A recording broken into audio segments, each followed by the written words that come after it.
আমরা আরেকটি কথা বলতে চাই, সেটা হলো আপনারা জানেন আমাদের দলটা অত্যন্ত একটি বড় একটি সংগঠন। আমাদের দলে কিছু বিশৃঙ্খলা থাকতেই পারে।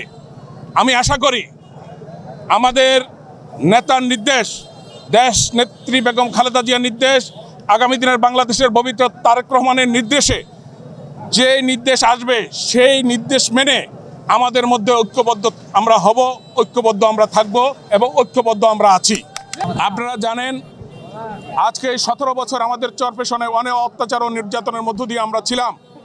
আমাদের অনেক নেতা কর্মীদেরকে খুন করা হয়েছে, নির্মমভাবে নির্যাতন করা হয়েছে। আমাদের হাজার হাজার নেতা কর্মীরা আমাদের লাঞ্ছিত হয়েছে। আমাদের পিচডালা কারোর রাজপথ রঞ্জিত হয়ে গেছে আমাদের কর্মী বাহিনীদের রক্তে। সেগুলো আমরা ভুলে যেতে চাই।